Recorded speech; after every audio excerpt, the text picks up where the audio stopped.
आइए सुनते हैं करवा चौथ व्रत की कथा। जय श्री गणेश। करवा चौथ का व्रत सुहागनी महिलाओं के लिए बेहद खास होता है। इस दिन महिलाएं करवा चौथ की कथा भी जरूर सुनती हैं। चतुर्थी की कथा अनेक प्रकार से कही गई है, जिनमें से एक कथा हम यहाँ दे रहे हैं। करवा चौथ व्रत कथा।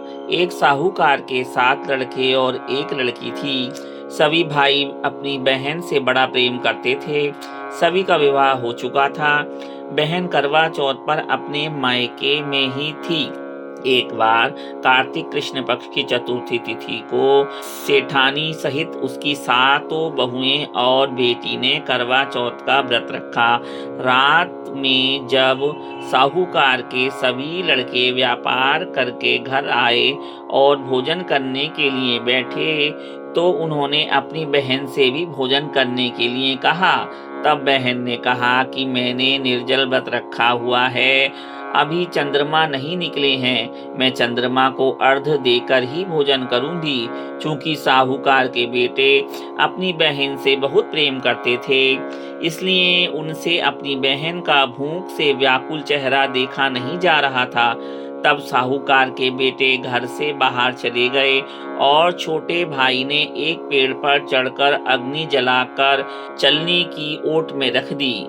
दूर से देखने पर वह दृश्य ऐसा प्रतीत होता था कि जैसे चतुर्थी का चांद उदित हो रहा हो। घर वापस आकर उन्होंने अपनी बहन से कहा कि देखो, चंद्रमा निकल आया है, अब तुम अर्घ देकर भोजन ग्रहण करो। साहूकार की बेटी ने अपनी भाभियों से भी चांद को अर्घ देने के लिए कहा, लेकिन ननद की बात सुनकर भाभियों ने कहा, बहन, अभी चांद नहीं निकला है, तुम्हारे भाई धोखे से अग्नि जलाकर उसके प्रकाश को चांद के रूप में तुम्हें दिखा रहे हैं। लेकिन साहूकार की बेटी ने अपनी भाभियों की बात को अनसुना कर दिया और उसने भाइयों द्वारा दिखाए गए चांद को अर्घ देकर भोजन कर लिया। इससे उसका करवा चौथ का व्रत भंग हो गया। गणेश जी की अप्रसन्नता के कारण उस लड़की का पति बीमार पड़ गया और उसके घर में बचा हुआ सारा धन उसकी बीमारी को सही करने में लग गया।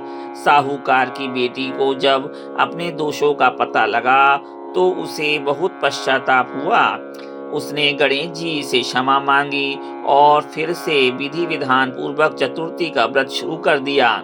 उसने व्रत के दौरान उपस्थित सभी लोगों का श्रद्धा अनुसार आदर किया और उसके बाद उनसे आशीर्वाद ग्रहण किया। इस प्रकार उस लड़की के श्रद्धा भाव को देखकर भगवान गणेश जी उस पर प्रसन्न हुए और उसके पति को उन्होंने जीवन दान प्रदान किया।